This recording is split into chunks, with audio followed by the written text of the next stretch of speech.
Okay, it's time to get started. I'll call this special meeting of the Lawton City Council to order. Please stand for the invocation by Pastor Alan Hampton and remain standing for the Pledge of Allegiance. If you bow your heads, please. Father, we thank you for your goodness and mercy. And as we come together today, we ask your wisdom and your knowledge to make the decisions that are proper. We ask that you help us to gain all the information that we need to gain to be able to lead the citizens and do our job as said. In Jesus' name, amen.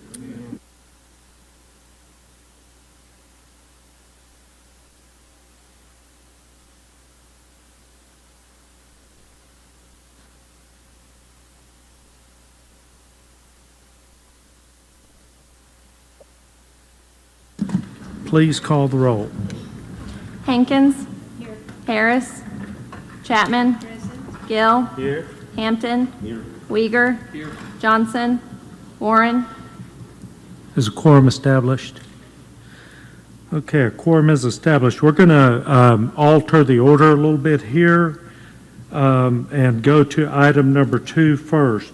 Consider requests from the Lawton Economic Development Authority, LEDA, for financial support and filling the LEDA Executive Director position with any funds expended by the City of Lawton to LEDA to be paid back by income from various tax increment districts as funds become available, and take action as deemed necessary. Mayor Fitch, would you like to come up and tell us what this is about?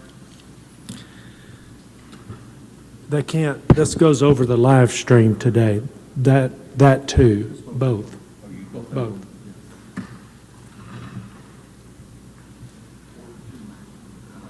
You'll have to turn it on until the red light comes on.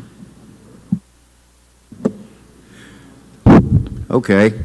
First off, this is something that Richard Rogowski was doing, and he was the person that kind of from a staff standpoint, but yet also from a leadership standpoint with the knowledge that he has in bond financing, and not only that, but so many different things. The various TIF programs that we have within the industrial park and in the city of Lawton, we have to keep track of those. And I don't know, I'm not going to go into a lot of detail as to what the TIF is, but that's tax increment financing. And a good example is the property downtown there on 2nd Street was total value of about $286,000. That value was by what the ad valorem was on it, the valuation of the property, plus the amount of sales tax that those properties generated. That's a pretty small amount. It was a very blighted area, and it needed to be reconstructed, and it was the entryway to our city. And so we established a TIF program, and we had that 12-block area in the TIF. And what you do is the property then is valued after it's all built up, and then the sales tax that it's generating, and you establish a new level. And you subtract the $286,000 out of that, plus 10%, and it goes to the entities that receive the funding, the city, the schools, and things of that nature. And so then the increased value of the sales tax and the ad valorem is what pays off the $30 million, $31 million loan of all the infrastructure, acquiring the property, relocating all those people, and that is for a period of 25 years. That is really something to keep up with. Give you an example. When an industrial prospect, we have industrial TIFs and we have retail TIFs. And we have an industrial TIF out in the industrial park, and it is only for industrial jobs and industrial facilities, manufacturing and things of that nature. But it gives you the requirements and everything for the TIF are a little bit different in retail versus corporate, or versus manufacturing and commercial and that type of thing. But the TIF situation is that you use that financing, that money, to finance your project. And those TIFs are 25-year periods. The West Wind development out in the industrial park is 480 acres. It'll be $732 million of construction costs for the commercial plant as of today's dollars. And that's probably 3 to 4 or 5 years away because they've got to do a pilot plant first. So they are acquiring, well, actually LEDA is acquiring from CCIDA 40 acres within the industrial park. And then we will make the loan to West Wind to develop that property. We will still have that property title to it. And for some reason, if it didn't work, well, we will have a contract with the builder, the construction company that's going to build it, to finalize that project for $3 million or less.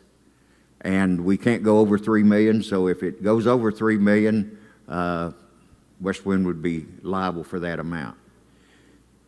And then that building would become property of CCIDA. It would come back to LEDA, then we would transfer it back to CCIDA. And that property, if they get the bank feasibility study and the plant works fine, works well, they get all the financing they need, then it's a go plant. Then we would take the $3 million, the $3 million would have come out of the $12 million that we were going to do on the project, and so that'll leave $9 million that'll go into the commercial plant. We're not going to add any more money to the project. So then they would, at that time, they would finish that plant, then the property, the 40 acres in the building would be transferred over to them. It would be their building because they actually got the money to get it built, and they're going to go from there and have a commercial plant, so they would, we would transfer that building over to them. But like I said, if there were any reason that they didn't succeed and build the plant, well, then that property would revert back to LEDA, and the LEDA would transfer it back to CCIDA, and then they would have a building for leasing or selling or whatever in a future economic development project. You can imagine with the TIFs that we've got,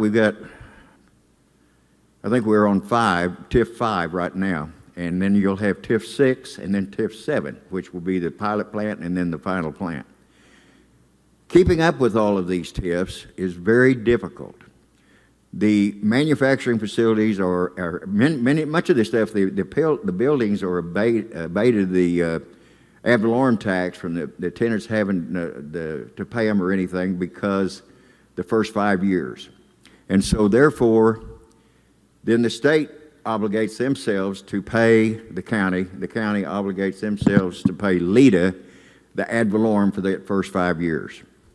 We have just now completed the money of 2021 taxes for the Republic Paper facility that was built, the add-on facility that they had out there several years ago. So we've got now 2022 money that's supposed to be coming in, and here we are in the 10th month of 2023. So you can see it takes quite a while. The state doesn't get in a big hurry about paying back the money that they promised to give you. I don't know that they've ever not paid anybody back, but they take their time. So we've got to have people that can manage this. We had people when Richard was here that was able to handle that just fine. And it's very, you get all these TIFs overlapping, and you've got to stay on top of them. They post this stuff on the state computer, and you can go and you can look up the property and everything and find out whether they've been paid by the state, and the state has transferred the money to the county, and then the county would transfer it to us.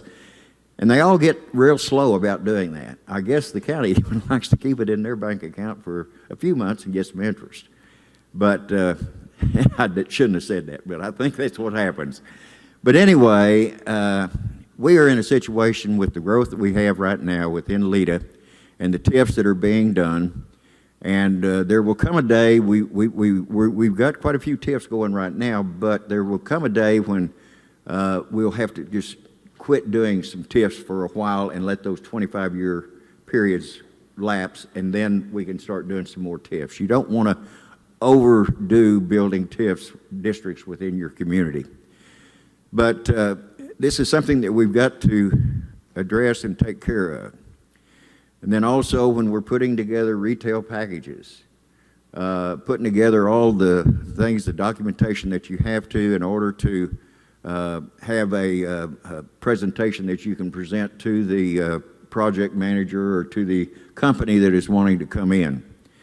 And that takes some time, and it takes some knowledge, and it takes, you got to understand taxes, you got to understand financing and everything else. And it's a big burden right now on finance department because they're having to do that, and we don't have anybody that can really do it real well. So they're having to do it. Well, Jeannie Bowden, who was the Economic Development Director over at LEDC, left about 3 or 4 or 5 months ago, 3 months ago, I guess, and has gone to work elsewhere, and that position is open.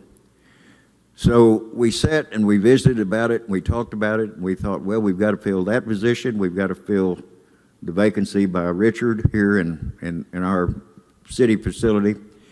So we've got to hire a person, and do we do it through a consultant, or do you do it as an employee? Well, by having the two entities working together and sharing the cost, you're talking at a cost somewhere around $140,000. You're looking at $130 on the bottom side and $185 on the top side for a person of that caliber within the state of Oklahoma in economic development. So we are looking at about $140,000. Well, it worked out to where we could take Jeannie's salary of $63,000 and then put the $77,000 salary from Lita and make Lita 55% control of that position. You hire a person to work between two facilities, somebody's got to be in charge and making all the decisions, and this is the way we're going to go, and they have to get total cooperation from the other entity. And so Brad and I have talked about this, and he fully understands, and he wants to have us have the 55%, of which I like that, having that control over it, because we're the ones that handle the money in the TIF. And so I kind of want to have everything under one roof of where we're talking about finances and management and decisions and everything else. So anyway, we're talking about hiring a person, and it'll cost about $140,000. About $11,000 a month, and that'll be split 55-45 between the two entities. We've got a contract for the LEDC and the contract for LEDA. The two contracts are very similar through much of the contract, but then when you get down to the scope of responsibilities and the things that they will be asked to do, they vary in the two entities. And we have put together from our side, on the Lita side, of what responsibilities are to be there, and the TIF, and managing the TIF is number one. And then on the other side, on the LEDC side, it would be writing the RFPs for incoming projects coming in and everything else from the Corporation Commission. And so, not the Corporation Commission, the what is that department up there? Yeah, Department of Commerce. I'm sorry. I get so many departments and this and that, I lose track of them sometimes. But anyway, we want to put and fill this position. It's very critical. It's one that we've got to do. We're sitting there with about $600,000 in tax revenues for the Republic paper that we've got to get distributed out. They want us to do it by state law about once a year. Well, Dan Batchelor, our attorney, wants us to do it monthly. Well, monthly is a little burdensome, so we've decided we would do it quarterly.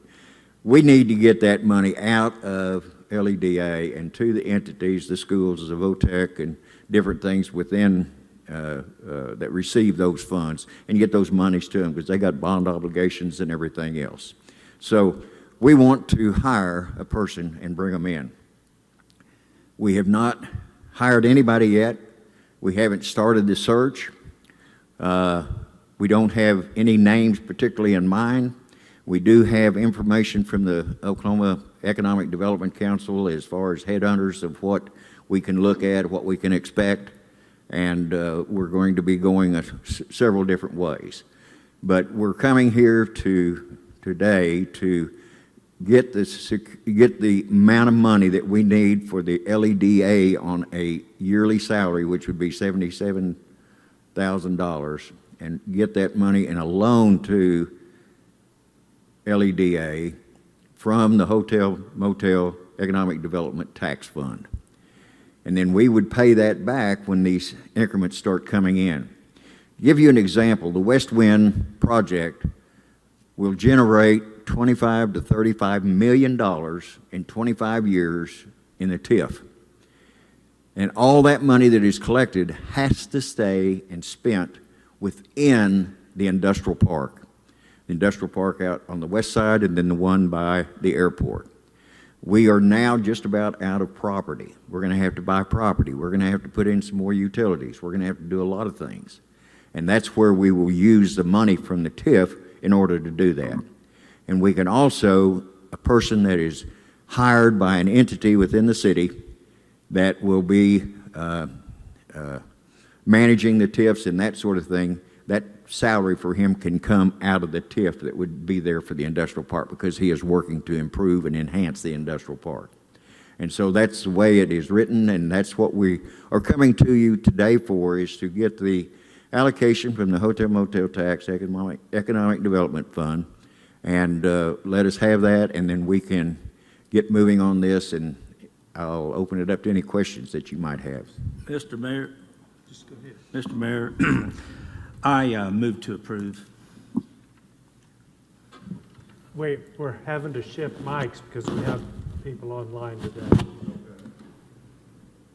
So I have a motion for approval. Do we have a second? Second. We do have a second. Discussion or debate? Please vote. Are we calling the roll? Okay, call the roll. Hankins. Yes. Chapman. Yes. Gill. Yes. Hampton. Yes. Weiger. Yes. Motion carries. Thank you, Mayor Fitch. Thank you. Have a great day. You too. Thank you all very much. Okay, and that brings up item number 1, receive training from the City's Disclosure Council on the city's disclosure responsibilities related to the city's issuance of bonds, etc., under the federal securities laws, including Securities and Exchange Commission guidance for council members, overview of disclosure procedures, disclosure standards, and the distinction between liability of the city and liability of individual council members. Greg. Thank you, Mayor. So this is a required training that is, it's required under Council Policy 4-3. It's also training that is given to some city staff that is involved with our bond disclosure activities. And so today with us we have Brian Garzione from Hawkins, Delafield, and Wood LLP. They're our bond disclosure counsel based in Washington, D.C. They do a great job for us, answering questions for us on a pretty regular basis, and also doing this training when it is necessary. And I see we had Brian, and Brian, are you there? Looks perfect. So Brian, we'll turn it over to you. Can you hear me? I'm not sure he's hearing me. Brian, can you hear? I don't think he's hearing us. I joined the meeting and I was able to hear you guys talking this whole time. Brian, can you hear us? Oh, this is Brian Garzione from Hawkins. Is anyone there for me to speak with? Can't tell. Okay, we can't hear what he's saying, so we're not sure if he's hearing us or not. Brian, can you hear me? Does not appear that he can. Can he see us? You can type in the chat. There's chat function. There's no camera for him to see us. Can we try a chat function? I did too, and I'm not sure he couldn't understand. He can't hear us. He can't hear us, I don't think. Bear with us just a moment. Can he see? I don't think so.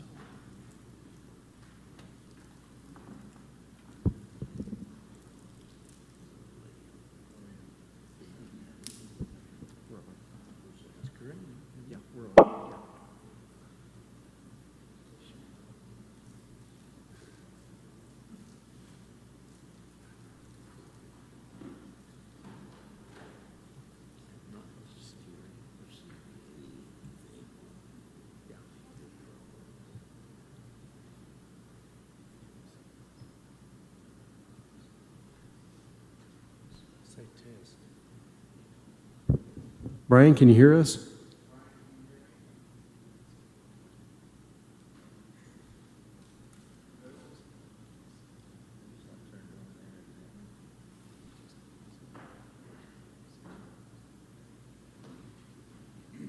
Can we text him?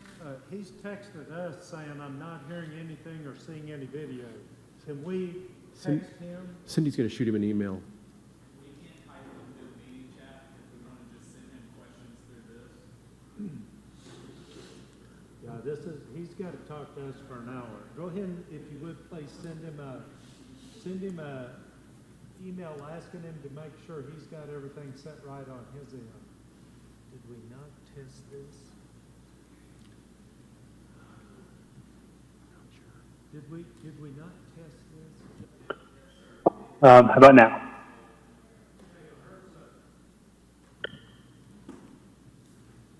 Brian, can you hear us?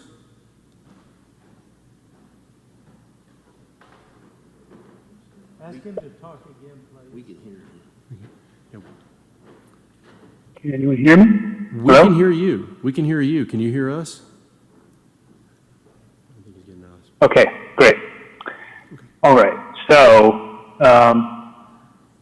I understand that everyone can hear me now. I We am can hear going you. to close out of this chat screen and we can get started. So I'm not hearing it, just so you all know. I'm not hearing anything. I'm just going to continue. If there's questions, I guess we could go through the chat like we just did, and if we can go through any questions that come up that way. Just by way of introduction, my name is Brian Garzione from Hawkinsdale Field and Wood, and we are going to go through the disclosure responsibilities under the federal securities laws, and in particular how they may apply to city council members. So, to start this off, I think that one thing to keep in mind is that the federal securities laws, as they pertain to the city of Lawton in general, the key points are that the anti-fraud provisions are the ones we need to be concerned with. The anti-fraud provisions come up when the city issues bonds or otherwise speaks to the market. And that is most often the case here on slide 2, when the city issues bonds via a primary offering in the form of a preliminary official statement or a final official statement. The city also speaks to the market when it complies with its continuing disclosure agreement entered into in connection with a bond issuance, when it files audited financial statements, annual reports that are required under Rule 15 C212, which we'll talk about later, and when, from time to time, periodically making material event notices that are also posted on EMMA. EMMA, you see here with the check marks, is the Municipal Securities database. Okay, looks like I'm going to stop for a sec. I'll fix the sound issue.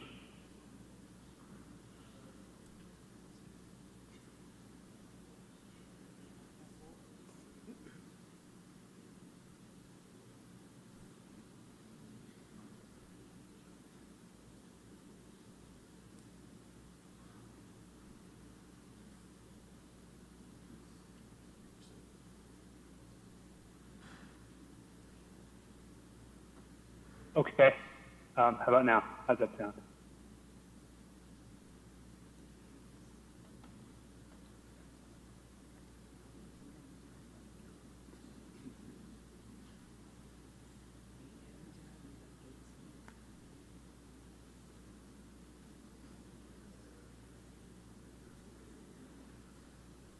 Can anybody hear me now?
I cannot hear anybody. Still quiet on my end.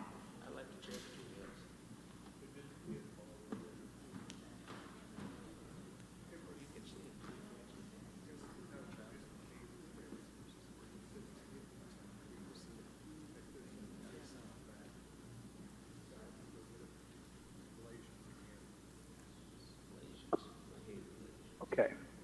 Sounds like we're ready to start up again. Okay. So, I'm going to go over this slide again.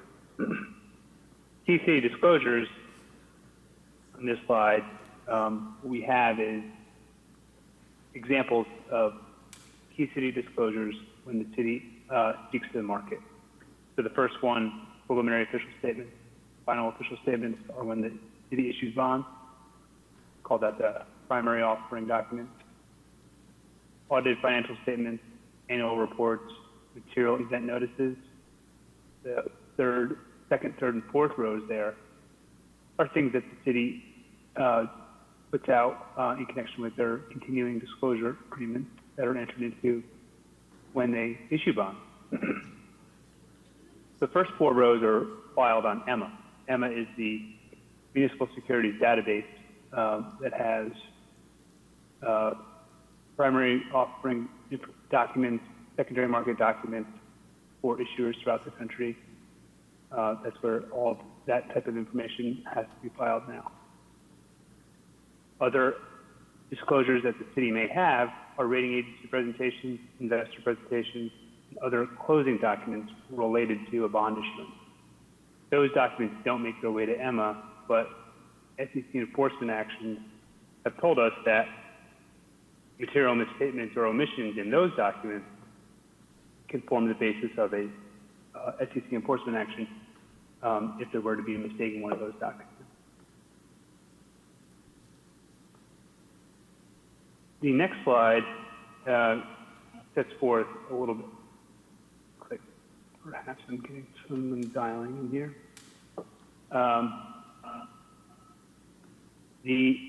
Minimize the screen. Okay.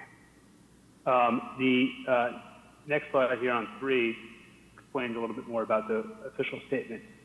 Those are prepared by the city and provided to investors who are considering whether or not to purchase the city's bond. An investor needs a comprehensive presentation of all factors that could affect the ability or willingness of the city to pay principal and interest on the bond in full when due. That's a fairly general definition, but as you know, the city's official statements are pretty comprehensive and have a lot of information. So that's why comprehensive presentation of all factors goes into a lot more detail than just simply whether or not the city will have the money to pay interest or to the deliberations of an investor and whether or not to invest in the city's bond.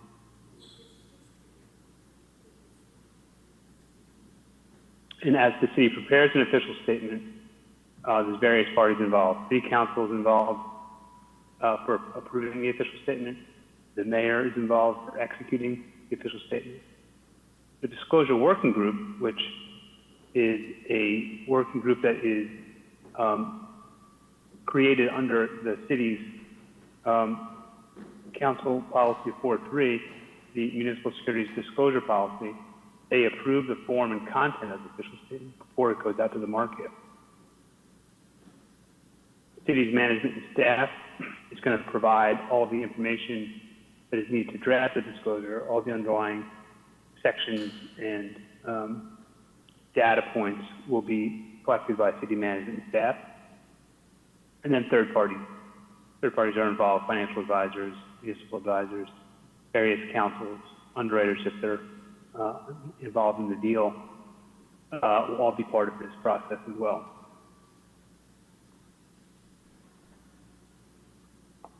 When the city is preparing to go to the market with,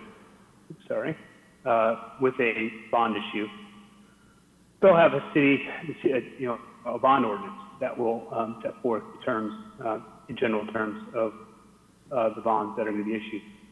And these are just a couple examples from a typical city bond ordinance.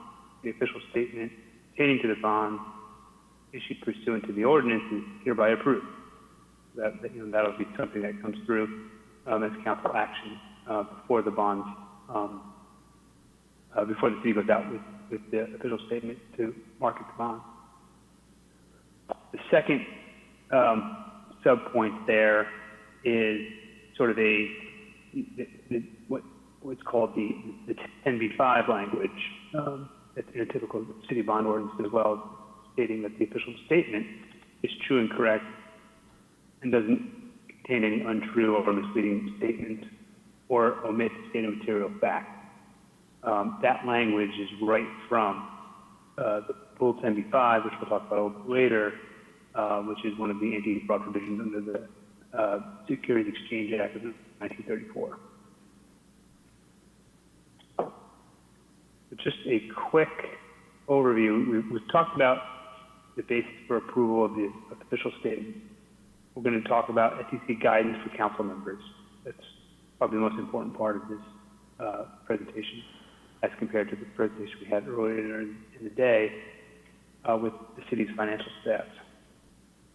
We'll talk about the city's disclosure procedures and training. Talk briefly about the distinction between liability of the city versus liability of individual city council members, and then touch on disclosure standards and defense.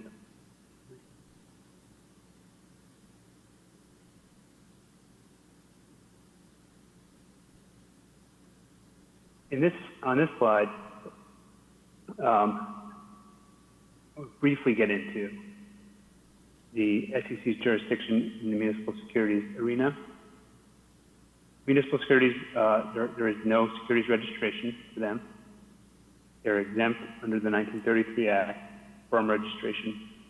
So that's we're in an area that is quite different from corporate securities or registered companies or companies that are listed on stock exchange, things like that.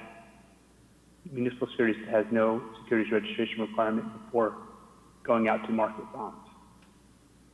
With that said, the anti-fraud provisions still apply, and we'll get into that a little bit. That's irrespective of any registration exemption. The anti-fraud provisions apply. So that's essentially the anti-fraud provisions apply to the sale of any securities, regardless of their exemption status or registration status. The SEC regulates the broker-dealers, that's the underwriters, in this area of the market. That's usually under Rule 15c212, in addition to other regulatory regimes as well, but that's the key one that we'll talk about.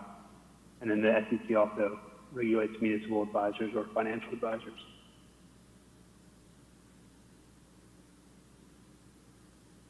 As I mentioned earlier, when we were looking at the list of key city disclosures, essentially the key ones that we're going to break down here are the primary offering documents when the bonds are first sold, the preliminary official statement, final official statement, or the secondary market documents. Those are documents that are posted from time to time during the life of the bond, sometimes 30 years, depending on the term of the bonds. But secondary market information is something that the investor needs to make a determination of whether to keep the bonds, hold on to them, or perhaps sell them. So it's pertinent information that comes out periodically that the bond investor or analyst will look at and determine whether or not this is something that they're going to hold on to, or whether the investment needs to be sold or retained. And those are typically something that's made through what we call a 15c212 continuing disclosure filing, something that's required under the city's continuing disclosure agreement. They can be in a voluntary filing, to the extent there are any. These are not required filings, so there may be very few instances where there is a voluntary filing. And then there's these catch-all category called documents that are reasonably expected to reach investors. That's a concept that comes from SEC enforcement actions, and it's meant to be broad, and it can often go beyond the typical disclosures. And that is, there aren't too many examples over the years where the SEC has used that catch-all concept, but it comes up from time to time, and the SEC in guidance reminds us often that there can be other means by which an SEC enforcement action is brought. It doesn't have to be primary offering document or secondary market continuing disclosure filing. It can be some other document, depending on the circumstances for that specific issuer. Rule 15C212 is the key SEC rule that applies in the municipal securities market. This is a rule that doesn't apply directly to issuers. It's a broker-dealer rule. So it's underwriters that are directly regulated by this rule. In its history, in 1989, it came in and regulated the primary disclosure side of things. And then in 1995, continuing disclosure was brought in. And the idea there was that while they had 6 years or so of a primary disclosure regime, they realized that investors weren't getting, on a regular basis, updates to information that was in the primary disclosure document. So the official statement would come out, the investor would make a decision to buy or, to whether or not to buy an issuer's bond. And then there wasn't really a good way for them to get more information. There were ways to do it, but they weren't effective, and they weren't widespread enough. Continuing disclosure regime comes in 1995 to make that more of a requirement. So before underwriters enter the market working with an issuer, continuing disclosure agreement would have to be in place. And that's what we get into here in the next couple bullets. The city has entered into it and will be, to the extent they do a public offering, continuing disclosure agreement that allow broker-dealers to comply with the rule. The underwriter must determine if the city will provide for the life of the bond annual financial information and notices of specified events. And the concern would be if the city were not to comply with the continuing disclosure agreements, whether or not the underwriters could make that reasonable determination for future bond offerings. Access to the capital markets could be impacted if there was a lack of compliance with the city's continuing disclosure agreement.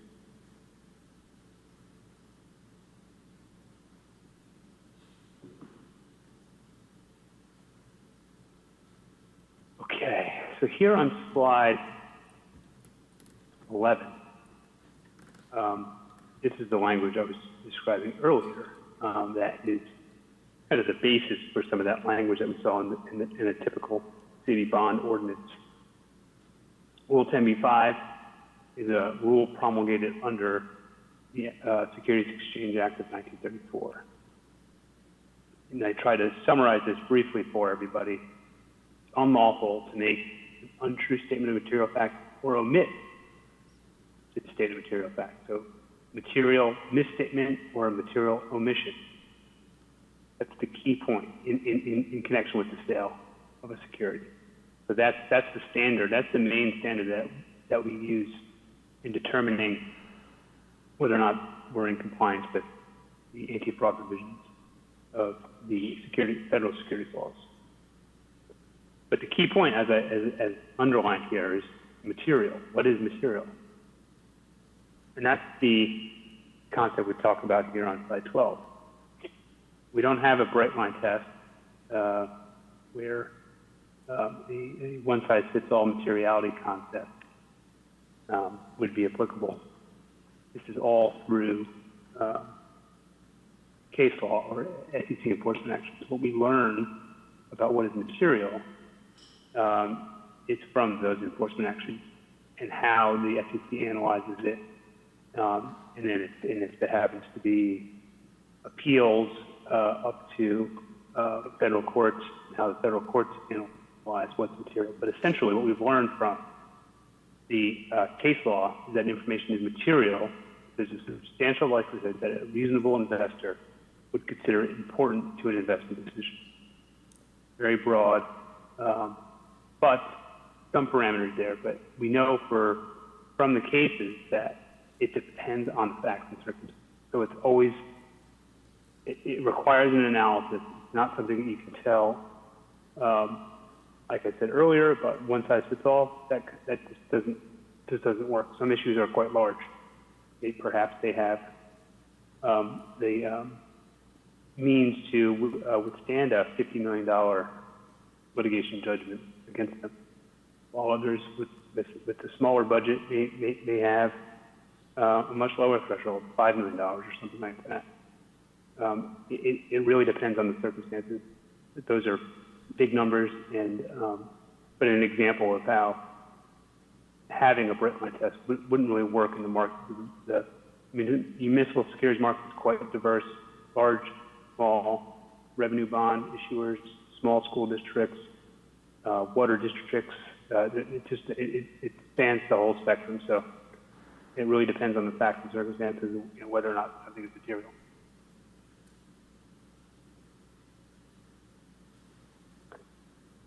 If there is an action from the SEC, this slide here kind of goes through what the targets are.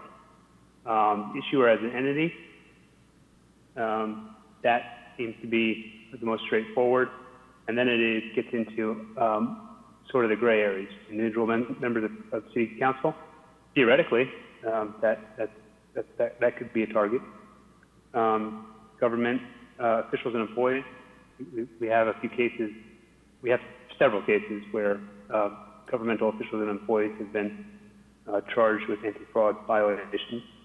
And then third party underwriters, certainly plenty of those, financial advisors as well, and then counsel. Some examples in counsel has been the target of an SEC investigation.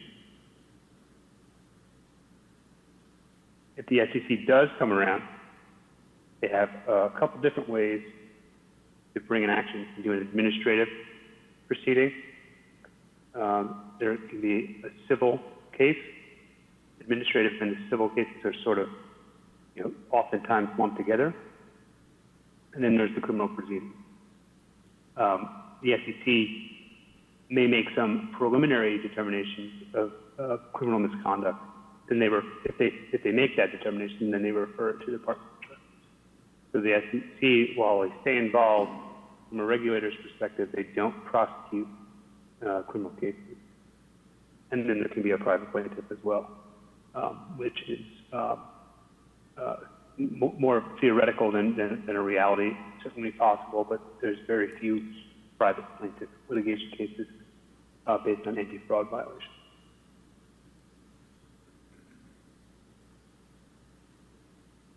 When there is a case, most often, we're looking at Rule 10b-5 or Section 17 of the 33 Act. Rule 10b-5, you have to show fraudulent intent or recklessness. If there is a Section 17a case, that could be fraudulent intent again and recklessness. There's also negligence concept that comes in. And a little bit, I would say, Section 17A2 and A3, negligence in is a little easier for the SEC to prove. Quite often, the majority of SEC enforcement actions / settlement are 17A2, A3 negligence cases, given that it's a little bit easier for them to prove that. So we get here on slide 16 to what is perhaps the most important part of this presentation for City Council and guidance for members of a governing body. So we don't have a lot of SEC cases to draw from when it comes to what may happen to members of governing body if there were to be an SEC investigation. There's one case that's from 1996 that involved Orange County, California. And that case involved an interesting fact. And I'm going to read a little bit from that to give you a little context. So in Orange County, the SEC reviewed 6 issues of tax revenue anticipation notes and bonds that were outstanding when Orange County declared bankruptcy. So Orange County, California was in financial distress. They declare bankruptcy, the FTC comes in and starts to examine sort of debt issuances in the past few years prior to this bankruptcy. The SEC concluded that the Board of Supervisors adopted a resolution approving the bond issues or the note issuances despite their knowledge of facts calling into question the county's ability to repay the bonds when due. So based on the supervisor's knowledge relating to the county's finances, the SEC said they should have understood the materiality of the information to the county's ability to repay the securities. While they were preparing an OS, there wasn't any red flags raised. So the SEC used some of these examples to note how the Board of Supervisors with very intimate knowledge of the finances of the county weren't raising these issues with financial staff as they prepared official statements for these deals. The SEC continues, the supervisors had a duty to take appropriate steps under the circumstances to ensure accurate disclosure was made to investors regarding financial condition. So steps weren't taken. However, the SEC did not bring an action against the legislative body or the board members. What they did was they issued what's called the Orange County Report. And I think, one of the ways that the SEC informs the market is to take note of malfeasance or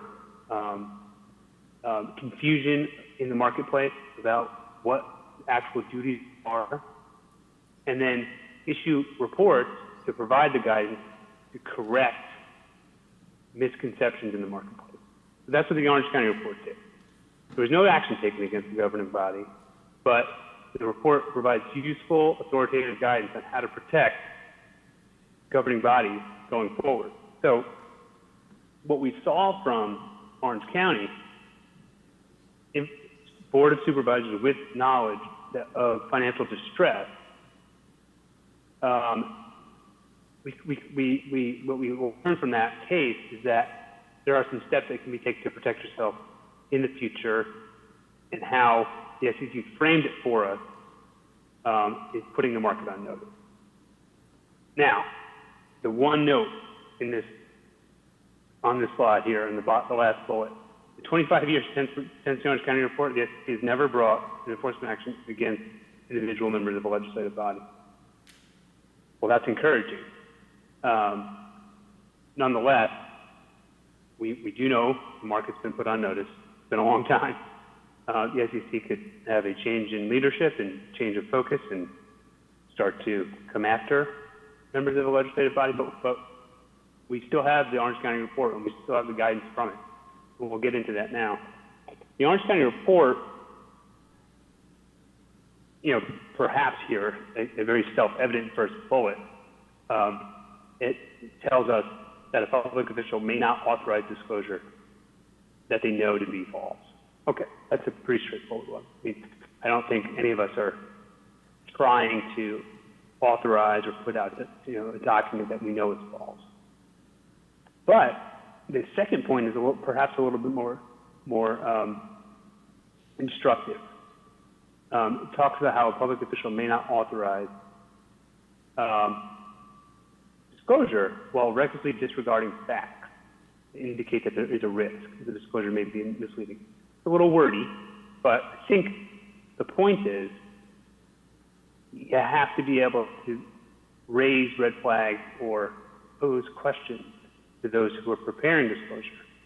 There's a chance that there's something that's a little bit off base or doesn't fully describe an issue that you may be aware of. The governing body is instructed here to raise the issue with those who are preparing the document before it goes out to the market. So that's just something to keep in mind as we move forward. What is recklessly, right? So we see here in the second bullet,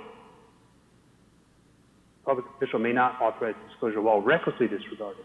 So we need a little bit more to drill down on with respect to what is acting recklessly. So the Orange County report describes various details about how the Board of Supervisors in that case was aware of a variety of different things that called into question the ability to repay the debt. So acting recklessly is where the public official has knowledge of facts, bringing into question the abilities to repay the securities, and fails to take appropriate steps under the circumstances to prevent the dissemination of false or misleading information regarding those facts. So if there is something, a major piece of litigation where City Council knows, they're going to try to settle that, it's going to be a big number,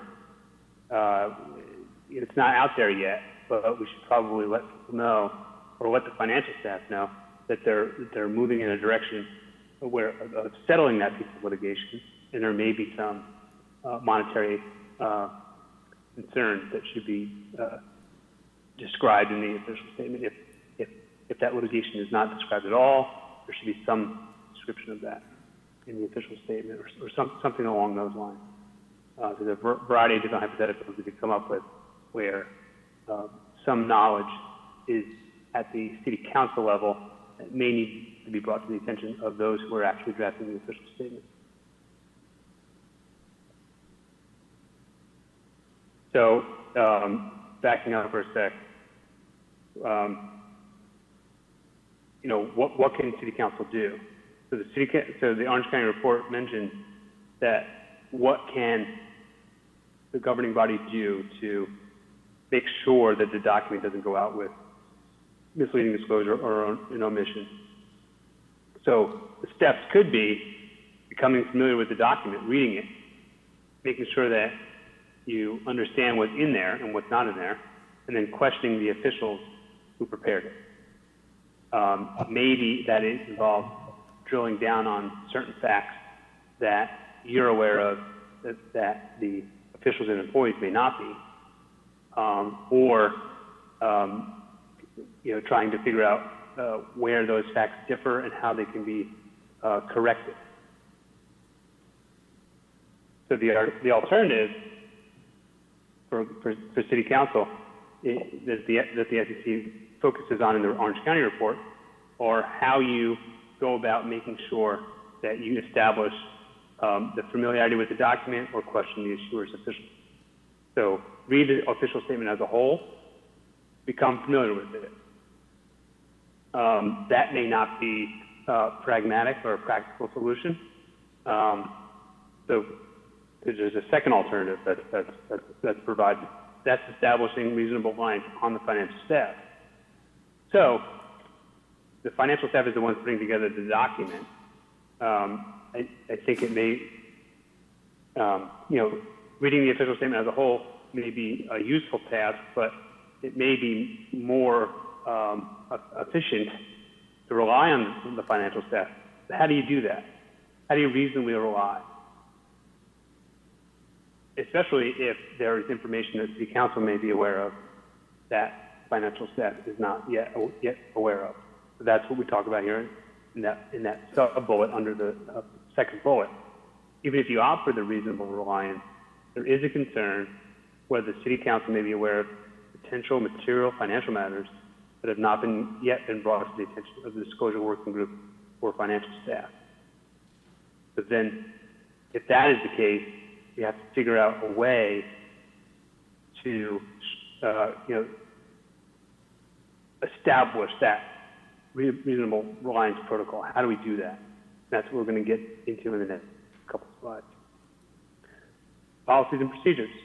We know from the Orange County report that if there were policies and procedures in place, a lot of these things couldn't have happened. So, for example, reasonable reliance, one of the things that this training session and the policies and procedures themselves are meant to create is this reliance on process.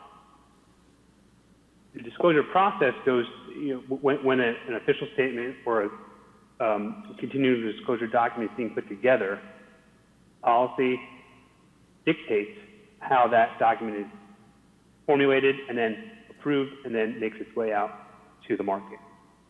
So the disclosure policy establishes this disclosure working group and creates a disclosure coordinator position. The disclosure working group, as you see here, is made up of 5 members: city manager, city attorney, finance director, supervisor, financial services, and a disclosure coordinator. Those individuals are charged with making sure the document is ready to go. Also, as part of the policy, there's mandatory training for staff and city council, conducted every other year. That's what we're doing today. Like I mentioned earlier, financial staff was this morning, and now we're speaking with city council now. A broad definition of disclosure documents. The policy has Appendix A attached to it, and that policy, or that appendix rather, goes into that detail where I was saying about not just preliminary official statements and final official statements. There's audited financials, annual financial information, event notices, a variety of other documents that are meant to go through the disclosure working group prior to release. And the point of that is, we know from enforcement actions that the SEC looked at more than POS and the OS. They looked at a variety of other documents that may come into play under the various circumstances. So that's why it's meant to have this broad definition to make sure that the rigor that we go through when we do an OS is the same thing we do when we put out a press release or a budget document or something like that. And then there's that final part there, talks about an annual review of effectiveness of the disclosure policies and procedures. That's in there because the SEC comes around and determines that there's a problem, and they look and see that you have policies and procedures in place, and they ask how are they followed, or how are they complied with. What do? You don't want to have to answer, well, we have them, but we don't really follow them to the letter of the law, so to speak. So you want to make sure that they're working for you. That's why annually there could be a review of how effective they are. If they need to be tweaked, they can. And that's an important process. What we don't want is policies and procedures that weren't followed.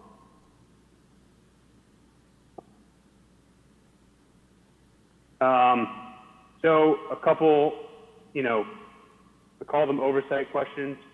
I think they kind of hit all the things that we need to keep in mind when a document is being put together, whether city council feels comfortable in the process. So these oversight questions can be, am I satisfied that the process for preparing the document have been reasonably designed to produce accurate, reliable information? So I think that, generally, the process is designed to be that. We know that there is a process. Moving to the second question, do I have a reasonable basis to have confidence in the integrity, competence of the working group members? Again, that's something that, the city council members will have knowledge of, and if there is a reason to question any of the working group members, that can be done. Because we know from the Orange County report, having reasonable reliance on the financial staff requires you to understand what the process is and what they're doing, and make a judgment about whether or not that is creating an accurate document before it goes out to the market.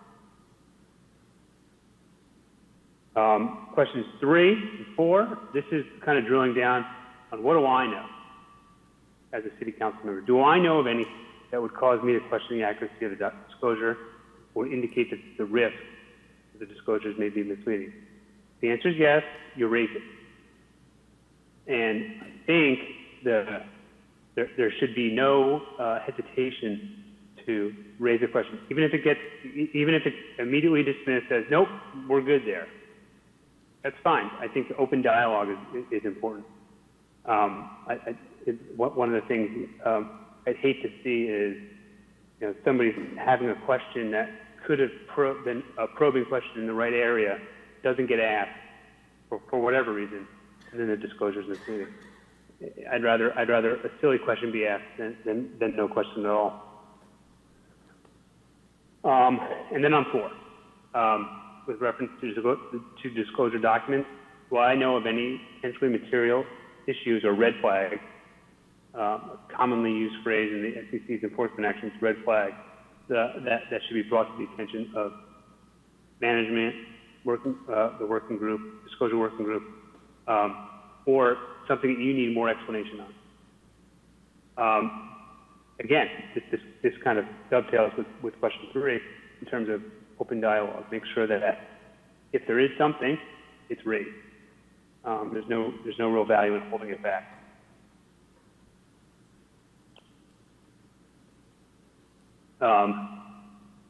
Looking at slide 25, then we'll just go through a couple key summary points for the group here. There's various contexts to disclosure and that need to be considered. Primary offerings, official statements. That's the most obvious.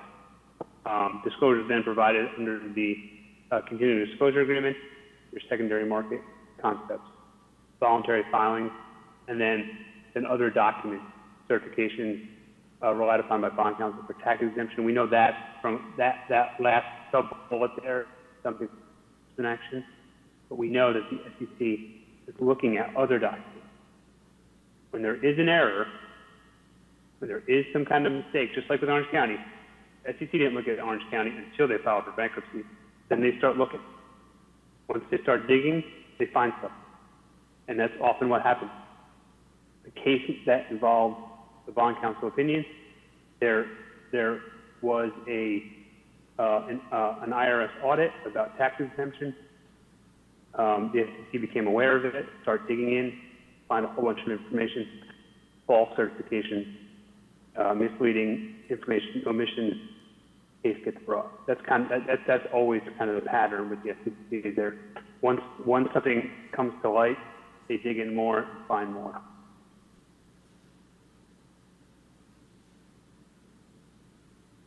Again, in terms of the disclosure standards, we're looking at materiality. The SEC is going to have to prove negligence, recklessness, or intent.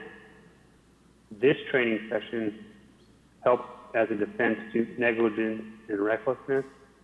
If there's intentional fraud, no training session will absolve you of that.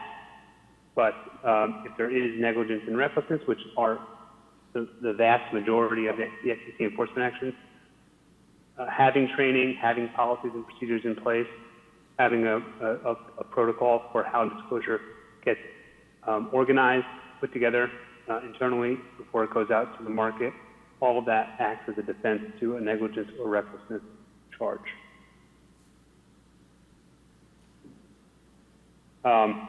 Steps the city has approved to implement disclosure best practices. That's what we talked about with the policies and procedures. There's a framework for council review or approval of disclosure documents. Processes and guidelines to establish a defense, like I said, a charge of negligence or recklessness. And again, that's one of the reasons that we have this training is to remind folks that's what this is all for. Sometimes there may be something onerous in disclosure policies and procedures.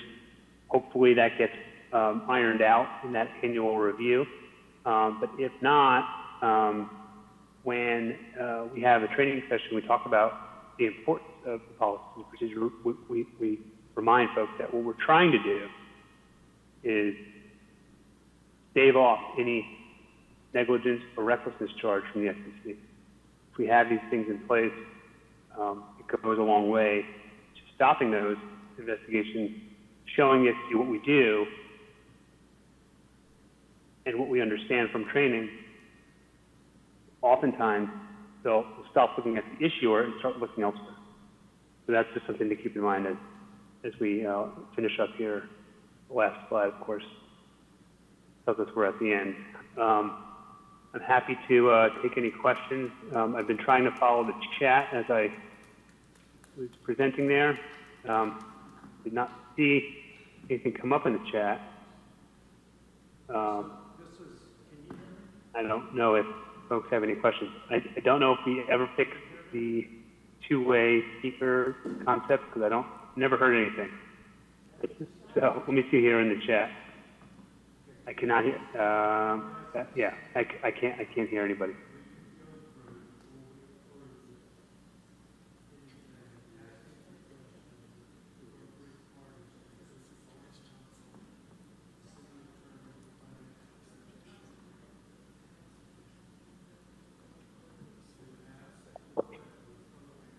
I don't know if it's practical. If we can do questions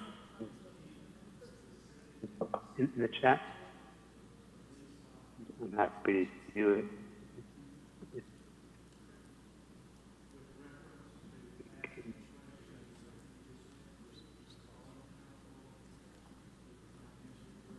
Summarize the question now.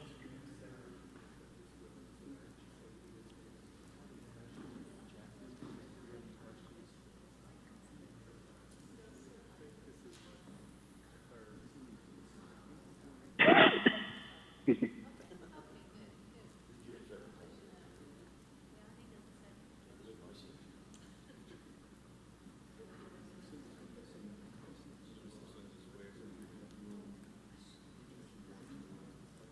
Okay, so do we have a standard form to go through before we approve, ask for the appropriate? So, yeah, I think,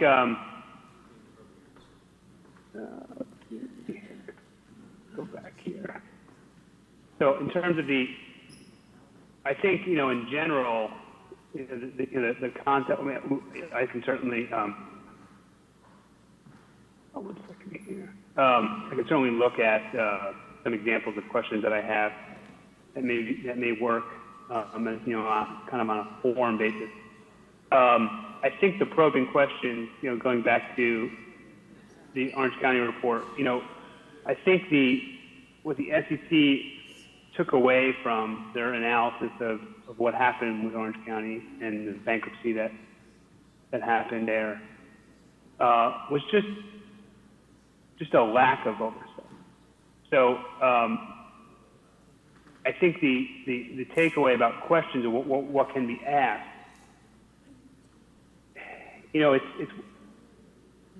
it's more the concept of the red flags that I think was really at issue there, that folks were aware of issues and they weren't raised. So I think one of the things we're trying to encourage issuers to do, and members of the oversight boards, whether it's the board of directors or a legislative body, is ask the questions, be involved, don't take a backseat approach, and then really, to the extent that the city's getting ready to issue a general obligation bond,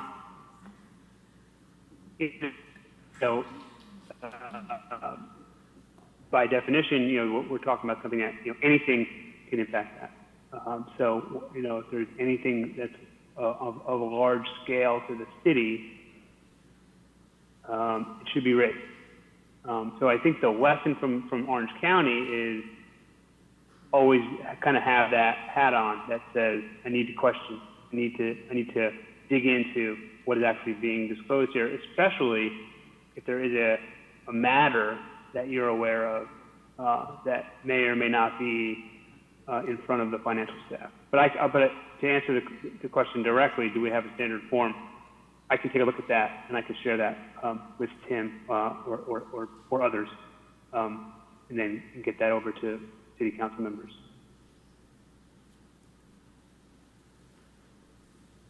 Okay. Council, I'll do that. you have any other questions?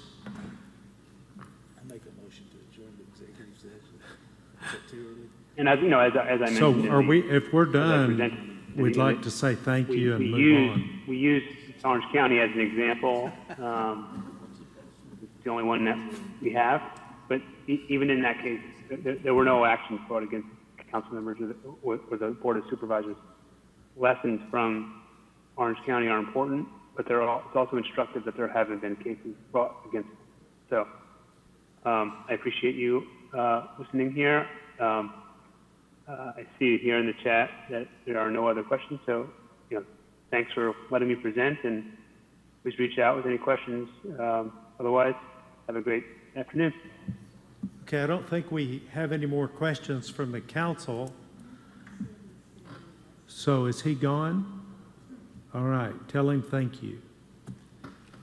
Did I hear a motion? Yes. I heard a motion to adjourn to executive session. Is there a second? Do have a second. Please call the roll. Hankins. Harris. Chapman. Gill. Hampton. Uyghur. Warren.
We're back from executive session.